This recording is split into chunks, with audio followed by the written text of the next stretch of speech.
We discussed this topic many times before, but not with this viewpoint. So it will look familiar in the beginning, but you're going to see that it's going to go in a different direction. Let's start with the Parsha of this week.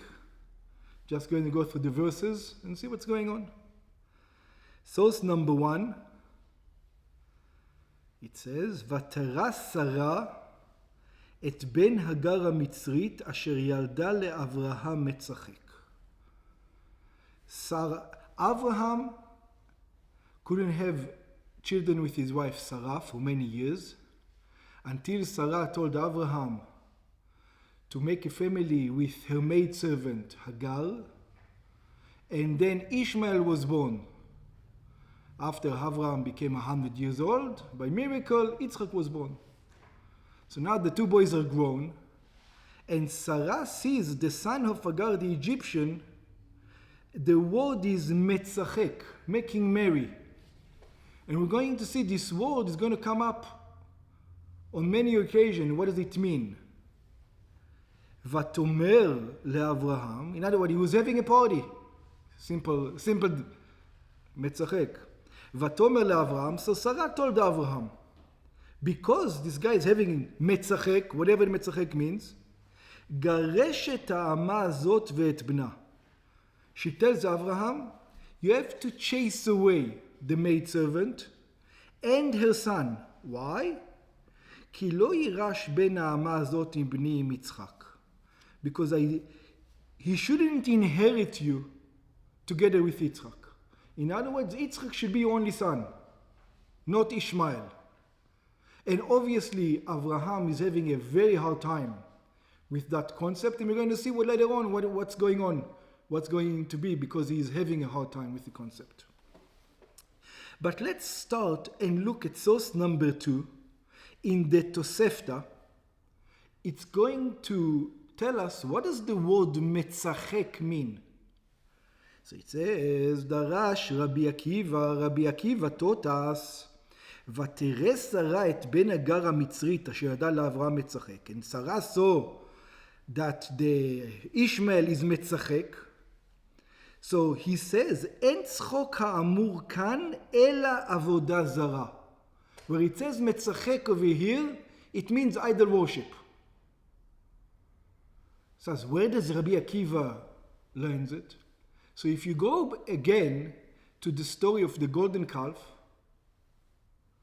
you're going to hear that when Moses came down the mountain and everybody is dancing around the calf, Moshe is saying, that אני שומע קול מצחק. I hear the same root word, מצחק. They are having a party. They're having a party around the golden calf. So he learns, just like the golden calf was idol worship, over here it's also idol worship. That's what Rabbi Akiva tells us. שהייתה אימנו שרה רואה את ישמעאל. What kind of idol worship was Ishmael doing? So he tells us, שהיה בונה במסין, he used to build altars, וצד חגבים, and he used to take grasshoppers, ומעלה ומקטיר לעבודה זרה, and he used to take grasshoppers and bring him to idol worship. Sacrifice the grasshoppers to idol worship. That's what it says in Tosefta Masechet Sota. So that's what Rabbi Akiva says. Let's continue. Rabbi Eliezer, בנו של רבי יוסי הגלילי, רבי אליעזר, the son of רבי יוסי הגלילי, אומר, אין צחוק האמור כאן, אלה גילוי עריות. It says, the word לצחק over here means forbidden relationships. That's what it means. By the way, where does it come from? So we see it also in the Torah. If you remember, Avimelech, the king of Gerar, saw Avraham and Sarah, ואברהם מצחק את אשתו. It says that he saw Avraham and Sarah, that they were supposed to be, according to Avraham, they were brother and sister, and all of a sudden he sees them מצחק את אשתו, which means having relationship with his wife. So Rabbi Eliezer says, מצחק means forbidden relationships. שהייתה אימנו שרה, רואה את ישמעאל מענה את הנשים, that even when he was a teenager, Ishmael used to go and go around other people's fences, like it says in the Gemara. She used to see him climb fences all the time. The husband used to go out of the home and he used to climb the fence in. That was what he used to do. Is that what they said? Pere Adam, it says the first. That's right. We discussed that also last week. Very good. Rabbi Ishmael says, אין לשון צחוק אלא שפיכות דמים. Rabbi Ishmael says, tzchok means he's a killer. Just like Ishmael is. A killer, someone who spills blood. Where did she see him spill blood? שהייתה אימנו שרה רואה את ישמעאל, נוטל קשת וחיצים, she saw Ishmael take his bow and arrows, ומזרק כלפי יצחק. And he used to use Yitzchak as target practice with his bow and arrow. So for all these three reasons, she says, I want him out of my house. This guy is not going to live with my son. Now, just that you understand, they all agree with each other. It's not like Ishmael did all those three things. The question that they're discussing, which one is the main reason that she kicked him out? So each one brings a different reason. But it's not like he did just one and not the others. He did all three. Yeah? Just like Ishmael is. That's what he does. He did all three things. It is also metzachek.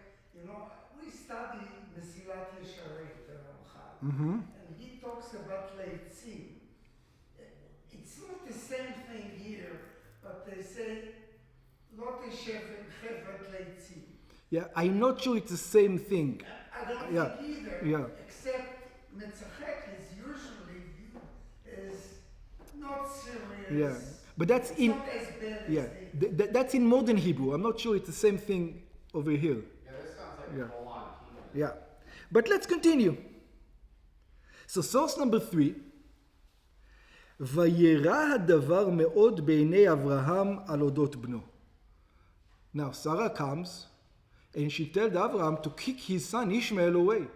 Abraham doesn't like it. It's his son. He loves him. He says, what do you mean kick my son away? And there's a big argument between Abraham and Sarah. Abraham says, I'm not going to. Sarah says, you are going to. And it's not going well. So what happens? ויאמר אלוקים אל אברהם. So God intervenes. God comes, and God says to Abraham, אל ירע בעיניך על הנער ועל אמתך. It says, you shouldn't be concerned about this boy Ishmael and about the midwife. And then he says something that we'll try to understand. This is the main crux.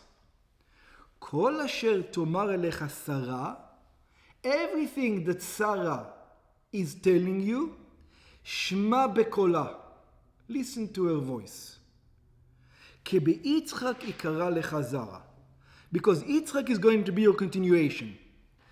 וגם את בן האמה לגוי ישימנו כי זרעך הוא. And don't worry about Ishmael, he's also going to become a great nation. The question that we have to deal with it, Abraham represents the male. Us. Everybody sitting down over here right now. Sarah represents the women. The question is, it looks like it's a message, there's a rule. Every time there's going to be a fight between a husband and a wife, what should the husband do? Says to the wife, okay, go ahead. Really? Really? Is that what it means? Really, every time you have a fight with your wife, you should always give away to her? That's the message we take out of here. Is that what it says over here? So it looks like this is what it says, yes? No, this conflict reminds me of the modern world where a man has children, he gets a divorce, he remarries. The new wife doesn't look at the children in the same way his children from the prior marriage. Mm-hmm. It's not a natural relationship. Mm-hmm. It's a forced relationship. Yeah, but we're not only going to look at it. But that's what I see from this. So I'll tell you, you will be right if God would told him, in this instance, listen to her. That then you would be right. It doesn't say that. It says everything she says to you, she's right. Oh. That's the problem. If it says only in this instance, do whatever she says, okay, then I understand. She's biased. But did she still right maybe, or whatever the thing is. But it doesn't say that. It says call. Anything she tells you. What do you mean? Every time I have an argument with my wife, she's right and I'm wrong? That cannot be the message. We have to understand what's going on over here. How can the Torah tell us to behave in a manner that something stinks over here? Something is not right. So let's start to continue. It looks that it's only in the context of the children. Otherwise, Because he say, Ki miyitzchak yikra lecha zerah. Yeah, but It doesn't say, what house should we buy, where do we go on vacation? you would be right if it wouldn't say the word call. The word call, all the commentary says, call means every time, every fight. Okay? Listen to her voice means respect her. Is that what it means?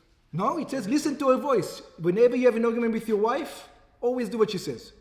Oh. That's what it says. Listen to your voice means obey her. Obey her, yeah. Oh. Okay. Yeah.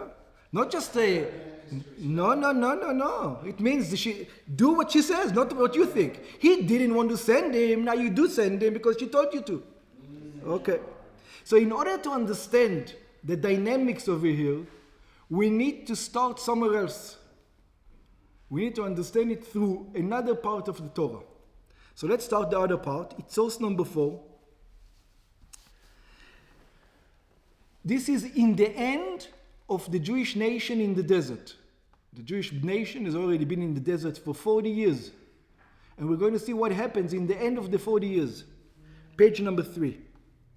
ויבואו בני ישראל כל העדה מדבר צין, and the entire Jewish nation came to the desert of Tzin, בחודש הראשון, on the first of the month. וישב העם בקדש, the nation settled in Kadesh, ותמת שם Miriam passed away over there. ותיקבר שם, and she was buried over there. This is just was before Pesach, 3 days I think before Pesach, or 4 days before Pesach.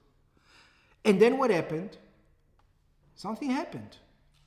What if you remember, in the beginning of the 40 years, they didn't have any water.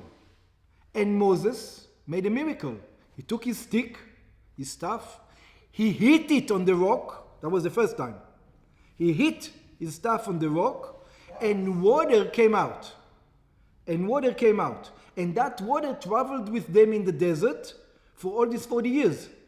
All of a sudden, after 40 years, Miriam dies, and the water stops. So let's continue. ולא היה מים לעדה, there was no water for the nation, ויקהלו על משה ועל אהרון, and they gathered upon Moshe and Aaron. They said, what you brought us up over here to the desert to die? This is after 40 years. וידבר השם על משה לאמור, God spoke to Moshe saying, קח את המטה, take your staff, והקל את העדה, אתה ואהרון אחיך, and you're going to gather the entire nation, you and Aaron your brother, and the second time, ודיברתם אל הסלע, you should speak to the rock, לעיניהם, to their eyes, ונתן מימיו, and the rock is going to give its water, והוצאת להם מים מן הסלע, והשקט את העדה ואת בעירם, and then the entire nation, the cattle, everybody is going to have water. But what do we see here? From this thing we learn something. What do we learn? So let's look at source number 5 from the Talmud. Rabbi Yossi Rabbi Yehuda Omer, in the Talmud it tells us a story about Rabbi Yossi and Rabbi Yehuda. שלושה פרנסים טובים עמדו לישראל, that the Jewish people had 3 leaders, had 3 people who they relied on. אלו הן, משה, אהרון ומרים. The 3 people they relied on were Moshe, Aaron and Miriam. ו3 מתנות טובות ניתנו על ידם, and they were giving 3 gifts. ואלו הן, and these are the 3 gifts. באר וענן ומן. The well, the clouds of glory, and the manna. Be'er, the well, bizchut Miriam. And here comes the strange thing. It was Moshe who took the water the first time. But the water traveled throughout the 40 years in the desert, not because of Moshe. It traveled because of whom? Because of Miriam. And how do we know this? Because the moment she died, what happened? There was no more water. How did the water travel? It was not in containers. It was a rock that water came out of. And they took the rock with them. The rock traveled. Yeah, it was one of those miracles in the desert. Yeah. Be'er b'zchut Miriam, the well was in the merit of Miriam. Amud anan b'zchut Aaron, the clouds of glory because of Aaron. Man b'zchut Moshe, and the food, the manna, was because of Moshe. Meta Miriam, as soon as Miriam passed away, נסתלק הבאר וחזרה בזכות שניהם. The well went away and it came back for the merit of Moshe and Aaron. מת אהרון, נסתלקו עיני כבוד וחזרו שניהם בזכות משה. After Aaron passed away, the clouds of glory went away, and then Moshe brought the clouds of glory back. Okay. Page number 4. Now we're going to try to understand what's going on over here. מסופר בפרשת חוקס, so it is already told to us in פרשת חוקס, שכאשר ותמת מרים אזי לא היה מים לעדה, that when Miriam passed away, there was no more water. ופרשו חז"ל, so over there the sages learn, שכל 40 שנה היה להם הבאר בזכות מרים. The entire 40 years, the well was because of Miriam. ולכן במיתת מרים לא הייתה מים לעדה. So as soon as she died, no more water. כיוון שפסקה הבאר. ואז היה צריך להיות נס מיוחד, and then you needed to have a new miracle, כמסופר בהמשך הפרשה, just like we see from the continuation of the portion, שהקדוש ברוך הוא ציווה למשה לעוד בני ישראל נס שהיו להם עוד מים. That Moshe was forced to make another miracle to bring back the water. ולכאורה הרי זה דבר פליאה שאינו מובן. Now there's something we don't understand. What don't we understand? אמרו חז"ל, the sages taught us, שהמן היה בזכות משה. The manna we all know was because of Moshe, by the merit of Moshe. וענני הכבוד היו בזכות אהרון. And the clouds of glory was in the merit of Aaron. ואילו הבאר עניין המים היה בזכות מרים דווקא. And the water was specifically because of Miriam. And the question we need to ask, מדוע דווקא המים היו קשורים כל כך עם מרים? Why the water was specifically tied to Miriam? ועד כדי כך, to such an extent, שכדי שלאחר מיתת מרים תוכל להיות הבאר בזכות משה ואהרון. So in other words, it wasn't just anything. God needed to do a miracle when Miriam passed away to bring the water back. You needed to go through a miracle to bring it back. It wasn't natural. Moses on his own didn't have the power. He had to use God's power through a miracle to bring the water back. So we see the water is completely attached to Miriam. So, נקודת העניין בזה. So in order to understand that, we're going to go to halacha, Jewish law, on the Rambam. And it says, בהקדם מה שכתב הרמב"ם בפירוש המשנייס. This is what the Rambam wrote in the introduction to the Mishnah. This is what he writes. שהמים אינם מן המזונות. It says, the water does not give you nourishment. There's zero nourishment from waters. We all know how much calories is over there. There's no calories, 0 calories, right? You're not going to get fatter by drinking water. You can drink all the water in the world, you're not going to get fatter. There's no nourishment in water. So what do you need water for? אבל, so he says, הם מוליכים המזון למקומותיו הידועות. It is the water that takes the food into its dedicated places. If you just ate, especially dry things, without water, you wouldn't be able to exist either. The water itself is the thing that takes the food and distributes it everywhere. Klomar, which means, so we're going to see that something interesting about water. למרות שיש צורך במים, it says human being, the Rambam says, need water. שהרי לולי המים ישנו עניין של צמאון שנוגע בקיות וחיות האדם. If you don't drink 3-4 days, that's it. We're done. מכל מקום, תפקיד המים, but what do you need water for? You don't go from it. Water, there's no calories in it. So what do you eat it for? לרכך את המזון, so it says to soften the food, ולהוליך את הדם בכל הגוף. And if you're not going to have water, the blood is going to become thick, and it's going to not be able to do its work properly, take the food to all the desired places around the body. וזהו שאמרו חז"ל, this is what the sages says, אכל ולא שתה אכילתו דם. The sages says if a person only ate, he did not drink, yeah, then it is, he's killing himself. כי לולי המים נעשה הדם סמיך. Without the water, the blood will become thick, ולא יכול ללכת להגיע עד לגיד היותר דק שבגוף, and it won't be able to travel to the small minute cells in the body. It is the water that's going to distribute the food. Okay, what does that got to do with us? It's a nice rule. מזה מובן, so from here we're going to learn. We're on page 5, second paragraph. גם עניין המים בעבודת האדם. We're going to learn how to serve God from that. And what does water represent in our service of God? שהרי כל העניינים כפי שהם בגשמיות באים מצד העניינים כפי שהם ברוחניות. Because the physical world reflects the spiritual world. והעניינים ברוחניות הם מפני שכן הם עבודת האדם. And this is, therefore, we have to behave in a certain manner as it is in the spiritual realm. So, let's take an example. יכולה להיות התבוננות טובה במוח שבראש. A person can come to a great conclusion. He knows something, this is the right thing. 100% he understands it. He understands it, not 100%. If he knows it, it's ingrained, this is the correct thing to do. 100%, there's no question about it. He understood that a certain kind of behavior is the right behavior. כך שבשכלו יבין היטב כיצד צריך להתנהג. In his brain, he understands exactly how he needs to act. ולמרות זאת, but we see, nevertheless, you know what can happen? I'm sorry, it's not what could happen.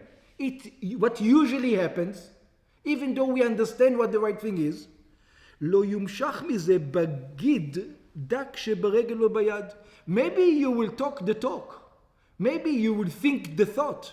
But when it comes to action, it's not going to get done.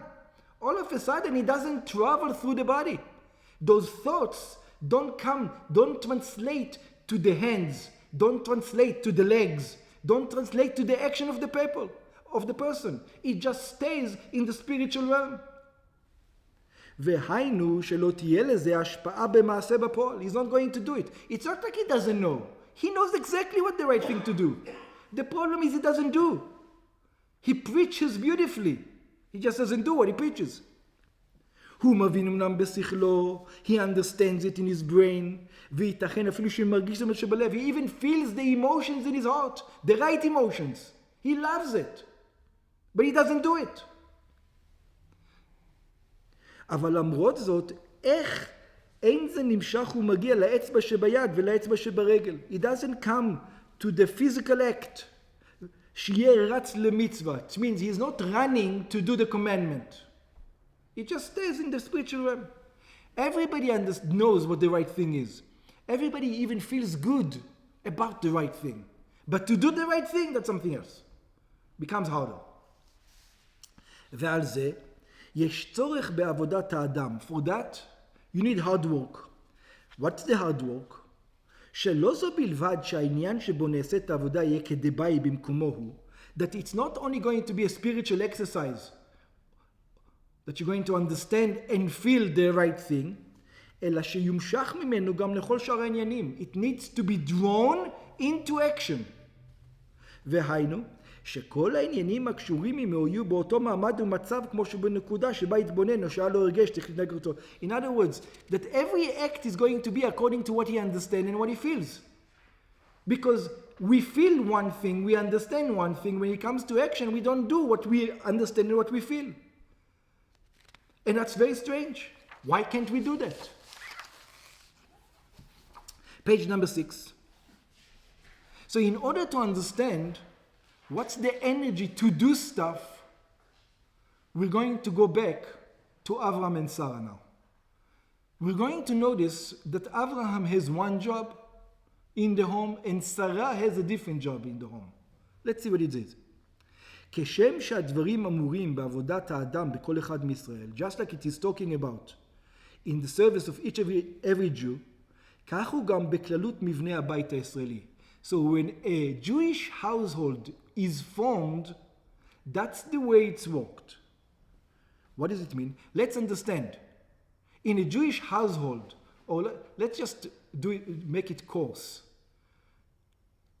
In a Jewish child, in order to bring a Jewish child, the life force comes from the man. That's what it comes. The living cell to start the whole atomic bomb that's going to turn into a child is one little act from the man. And that's it. After he did his small little act, everything else now is taking place where? By her. She's responsible for everything now. You just started the inspiration, and then she builds the whole baby. Same thing in the house. You bring the money, the man brings the money into the household, and the woman makes it into a house. Otherwise it's just walls. It's not even a home. You can't call it a home. So let's understand over here. Second paragraph on page number 6. ישנם עניינים המוטלים בעיקר על האיש. There are things that is designated on the man. ויש עניינים המוטלים בעיקר על האישה. And there are some things that the main focus is on the woman. עניינו של הבעל. Just like in the relationship that we discussed before, what does the Baal do? He starts, he gives the inspiration. He says, I think it's a good idea if this household is going to go in that direction, or in this direction. באופן של נקודה. Let me give you an example. The husband comes and tells to the wife, I think it's a good idea if we invite lots of guests.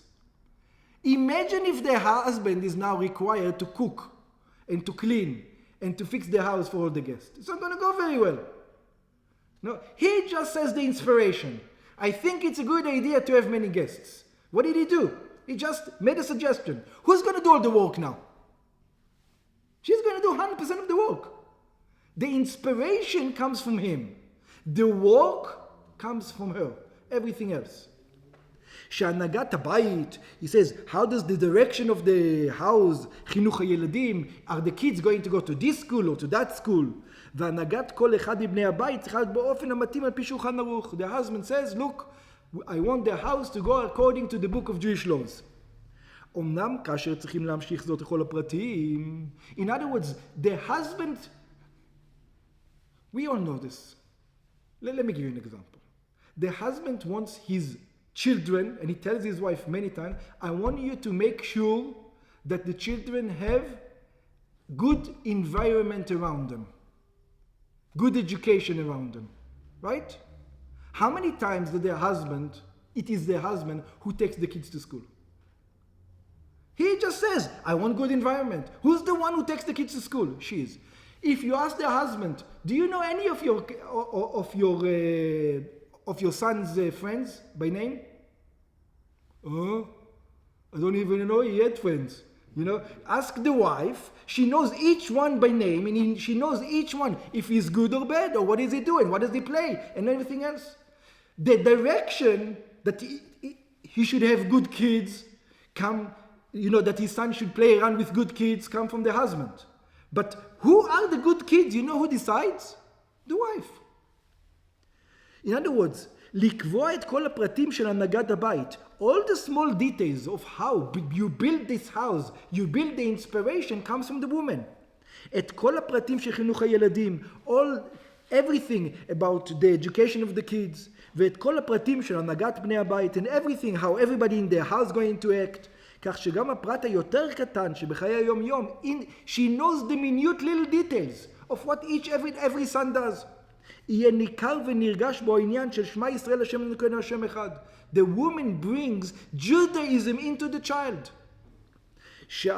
שאמר הבעל בבוקר, הרי זה תלוי בעקרת הבית. So the husband says, I want good education. And who's the one for the kids? And who's the one who takes care of the good education? It's the wife. The husband is out at work. He does, just like in the relationship. He gives the inspiration, the beginning. And then he leaves. She builds the whole thing. שהרי זו שמחדירה את הרעיון בזה, מביאה אותו לפועל בהגעת הבית לכל פרטיו. It is the woman who brings the baby out. Page number 7. כפי שרואים במוחה שאין אצל יחידים ואפילו אצל שמקליות, אפילו אצל נשיאים בישראל, ועל ידי הראשון אחד היה אברהם. And we see this, even by Abraham. כאשר דובר על אודות חינוך הבנים, when it came to Abraham told Sarai, I want my kids to go in my way. That's what it says. Monotheism. You see the way I am? I want my kids to get my inspiration. But he just gave הוראה כללית. It means general, it's the atmosphere. אשר יצווה, like the Torah itself tells us, the reason why God chose Abraham, because he's the one who's going to command his sons and his house and to keep the laws of God. אבל בנוגע לפרטי החינוך, but the details of how it's going to get done, who takes care of the detail? The wife does. כיצד לחנכו? How to keep him? How to educate him? ומאיזה חברים צריכים לשמור עליו? And which friends are good for him? And which friends are bad for him? Or if the coat is too thick or too thin for him to go outside, he just wants the kid to be healthy. He doesn't decide if today he's going to wear a coat or don't wear a coat. That's her job to do. הרי זה נעשה על ידי שרה. All this is done specifically through Sarah. ועל זה נאמר לאברהם, and now we understand what God comes and tells to Abraham. It says the inspiration is yours. You're in the inspiration. After that, the details don't get involved. It's none of your problems. As long as she sticks to your inspiration, you're fine. She knows what's going on the ground, who's a good friend and who's a bad friend, 1,000,000 times better than you. You have no idea who the friends are. You have no idea their character traits. She's in the field. She knows what's going on. So therefore, don't meddle up. Just give general directions and everything else is her. I'll tell you a story. You know, when you get married, in yeshiva, you take a course. Just a general course of how marriage life is going to be. What? A little bit of the laws, a little bit of the hashkafa, of what marriage life is about. So there's a lot of rules about women and mikveh. And it's complicated. Some of the things are very, very complicated. So one of the guys says, ask the Rebbe over there, I remember it until today, you know, it's very complicated, everything. You know, the whole thing is very complicated. How can I trust her that she will do the right thing? You know, it's a lot to remember. It says, how can I trust her that she should do the right thing? So the Rabbi told him, if you don't trust her, it means you shouldn't get married to her.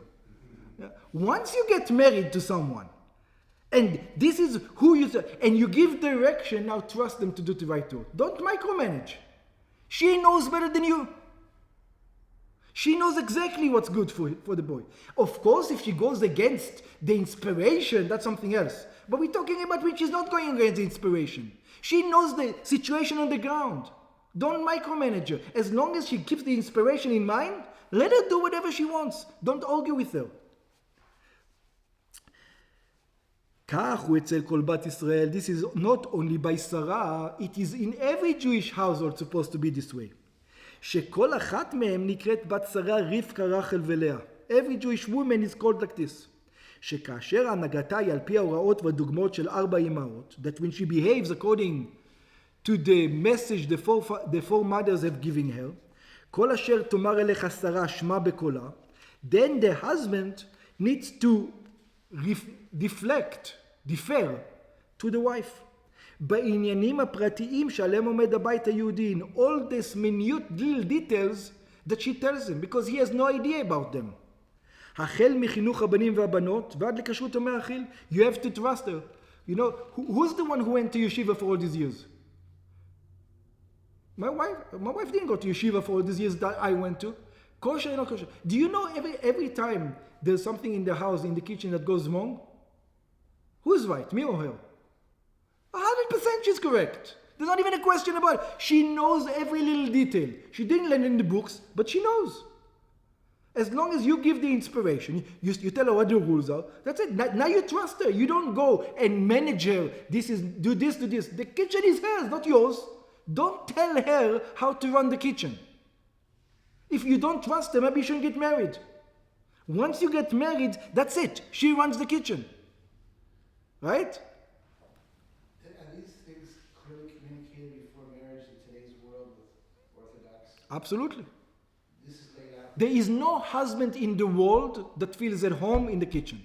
That's I'm it. talking about the rules about this is how the house is going to be, this is how I want my life to be. Unfortunately, not so much today, this day and age. That's why it needs to be So it taught. comes up after the marriage. Many times that causes friction in the marriage. Okay. You know, I really like this idea we're kind of getting into the wife as acting as an extension of yourself.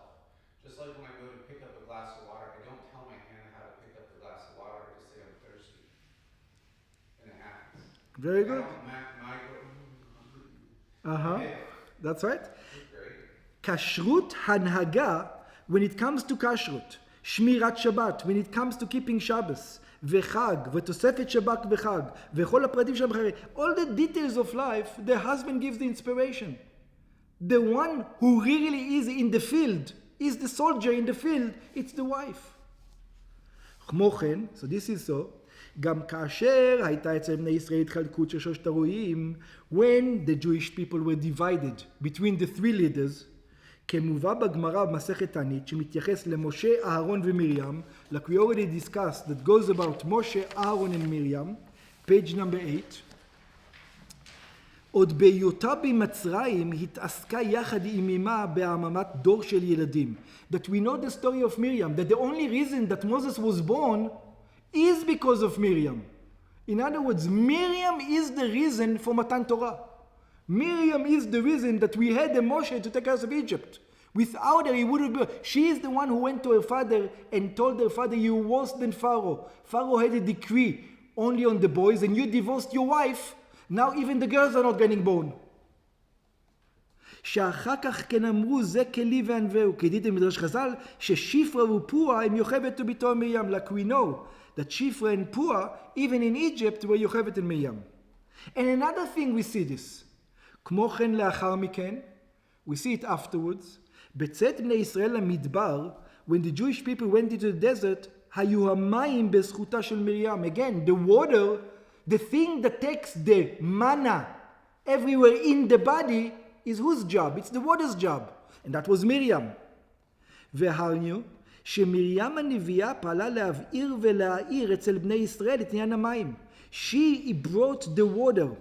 שפעולתם היא להוליך את המן, לחם מן השמיים, חיות שיש לך מן השמיים. That the water is going to take the food to every little detail. All the food is give you calories. How does the calories get distributed? That's her job. That's the water's job. Don't get involved now. That's not, you're just supposed to bring calories into the system. The distribution of the calories now, this is her job. Don't get involved. It's not food now, it's water. ולהמשיכו, to take the food and to bring him down בכל רמ"ח איברים ושס"ה גידים. In all 248 limbs and 365 veins. ובכל העניינים שהיו קשורים לישראל. All the things that have to do with the Jewish people. ואחר כך היה צורך בנתינת כוח מיוחדת ונס מיוחד. And when Miriam passed away, Moshe was a man. He didn't have the power to do it on his own. Imagine a man have to raise kids. It's not going to go well. We all know how it's going to be. His mind is not there. His mind is on other things. If he doesn't have a choice, sometimes that's what happens. But that's not a natural state of a person. That's why Moshe needed a miracle in order to bring the water back. Now, ככל ענייני התורה, מהווה גם עניין זה הוראה עד לימינו אלו. So this is a message for us today. צריכים לדעת, each and every one of us needs to know, שעל כל בת ישראל, that every Jewish wife, מוטלת החובה והזכות, שבזכותה יומשך בכל בית ישראל, that because of her merits, Judaism is going to dwell in the entire Jewish household. אצל השכנים, by the neighbors, ועד לקצווי הארץ, and around the world. שהרי כל בני ישראל מקומה שלמה. In other words, the women whose job is to bring the vision into reality, into the details. Just like the baby. They are the one who make the baby. The father gives the inspiration, and everything else, who does it? It's the women who do it. Like I gave the example before. The father says, the husband says, it's a good idea to have guests for Shabbos. You know what makes the guest come? Only the wife. That's it. He cannot. The atmosphere, the food, the whole house, everything is the wife. שהרי וכל ישראל חברים וערבים זה לזה. האלוקות שבלחם מן השמיים, it's the job of the woman to take the godliness from the manna, from the food of heaven, that Moshe brings or the husband brings, כפי שנמשך בכל מחנה ישראל, and to distribute it amongst the entire Jewish people. And you can see a remez for it, a hint for it in the song. If you remember, when Miriam, after all the Egyptians died in the sea, it says, "Vatetzena kol hanashim," and all the women went out to dance with her. Vatetzena kol hanashim, it says, with whom? Achareha. They came after her, after Miriam. All the Jewish women took the example of Miriam. What's the example of Miriam? The water part. To take the manna and distribute it into this Jewish world. שמתייחס לכל נשי ובנות ישראל עד סוף כל הדורות. It reflects the entire Jewish people until the end of generation. שכולם הולכות בהנהגת מרים. That all these Jewish women go on the way of Miriam. ובדרך שסללה מרים, in the way to emulate Miriam. להביא את מי הבאר בכל ענייני בית ישראל. To bring the water full of food to all the matters of the Jewish household. ולהוליך את הלחם מן השמיים, to take this heavenly bread, כך שאפילו העניינים הגשמיים יהיו לא פסולת, לא קשיים, ולא לעמוד בהסתרים. In other words, to bring everything down into the right place. והיינו, which means שהפרנסה תנוצל לדברים בריאים ומהירים. In other words, the father is going to bring, the husband is going to bring, let's say, $5,000. How does the $5,000 get distributed into the family? None of his business now. His job is to bring the $5,000. She's going to decide which child gets what. And she tells him, this child needs a coat, this child doesn't need a coat. This child needs extra teacher, this child doesn't need extra teacher. The distribution of the money is 100% hers, not his. His job is to bring the money home. Her job is to what? To distribute it in his vision. But he cannot do the job. He doesn't know what's going on. He's not aware of what's going on in the field. He doesn't even know whose friend is whose. So it sounds like if there's a problem in the marriage or a dispute, it's because the wife isn't delivering the vision of the husband. If you think about it. Or the husband gets, or the husband gets meddles in what she's trying to do, and he thinks he can do it better. Depends how you look at it. Yeah. על דברים בריאים ומהירים, טוב לשמיים וטוב לבריות. In other words, she's distributing the vision into the right parts. That's what she says. I'm doing what you asked me, then you're out. That's right. Yeah, you're out. As long as she's doing what she asked you. Yeah. וכשם שהעניינים הללו הם סיפורים שיראו בשנת ה-40 בתור הכנת הכניסה לארץ, הדרך לארץ, just like this is in the 40th year before we enter the land of Israel, כך הוא גם בנוגע להוראה בדורנו זו. This is also a message to our generation, that it is the last generation before Mashiach is going to come. In other words, if we're going to let the women do their job without intermingling in their thing and not second guessing in other words, once you chose a wife and she's trustworthy, let her run. Don't meddle around. Your job is to bring the money home, give the vision, and that's it. Now you have to trust her. You can't micromanage. She knows it better than you. She knows who needs what better than you. You don't know anything. Think about it. I can ask any husband, if you ask me one name of any of my kids' friends' name, any of them, I have no clue what the names are. My wife knows each and every one of them. Not only does she know each and every one of them, she knows their family, she knows how they behave, she knows what they're good for and what they're bad for. I have no idea. Why should I meddle with where my child would go? She knows it a million times better than me. All I need to do is give a vision and now trust her to implement it exactly the right way.